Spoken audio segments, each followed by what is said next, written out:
अब हम कूलाम का नियम पढ़ते हैं। कूलाम का नियम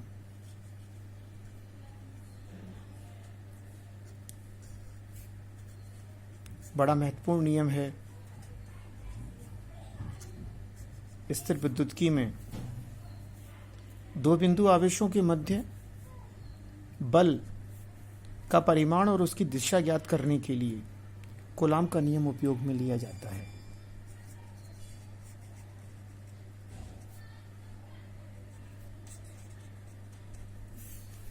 इस नियम के अनुसार दो बिंदु आवेश Q1 और Q2 दोनों के मध्य की दूरी r है।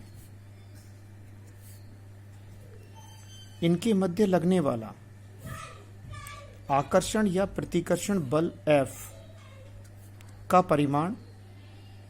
मान दोनों आवेशों के परिमाण के गुणनफल के समानुपाती और बीच की दूरी के वर्ग के व्युत्क्रमानुपाती होता है। इसीलिए इस नियम को व्युत्क्रम वर्ग का नियम भी कहते हैं। समीकरण 1 है और ये समीकरण 2।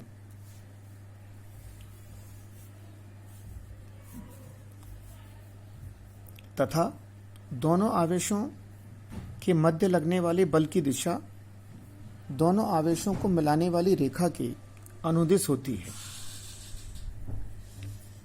ये आवेश प्लस है, दूसरा आवेश भी प्लस है, दोनों के बीच की दूरी r है। पहला आवेश दूसरे आवेश से प्रतिकर्षण अनुभव करता है तो ये मान F होगा। पहले आवेश के द्वारा दूसरे आवेश से अनुभव किया गया बल और दूसरे आवेश के द्वारा पहले आवेश से अनुभव किया गया बल, ये भी प्रतिकर्षण होगा।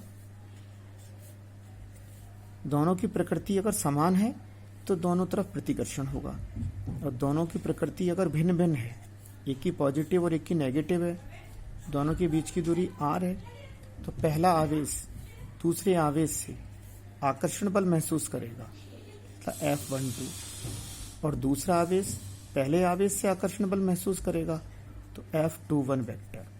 याद रहे, दोनों आवेशों द्वारा एक दूसरे पर लगाए गए बलों के परिमाण समान होते हैं, मतलब उनके मान समान होते हैं, परंतु दोनों की दिशा एक दूसरे के विपरीत होती है। अब हम समीकरण 1 व समीकरण 2 को पुनः लिखते हैं। समीकरण 1 व समीकरण 2 को पुनः लिखने पर तो F समानुपाती Q1 Q2 बटा R स्क्वायर। गणित के नियम के अनुसार समानुपाती चिन्ह को हम जब हटाएंगे तो एक समानुपाती नियतांक हमें काम में लेना पड़ेगा। माना कि समानुपाती नियतांक K है तो K Q1 Q2 बटा R स्क्वायर।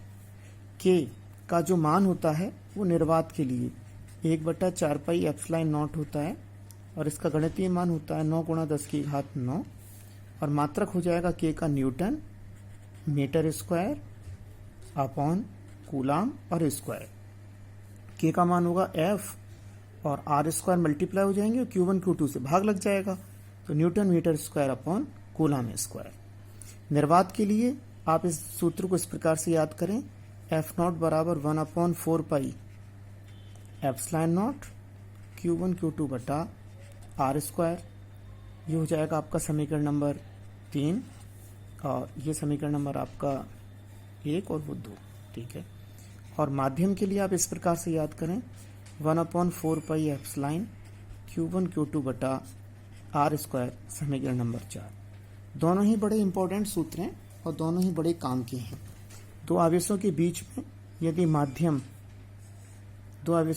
में यदि माध्यम निर्वात है तो ये समीकरण नंबर 3, और यदि कोई माध्यम है तो हम समीकरण नंबर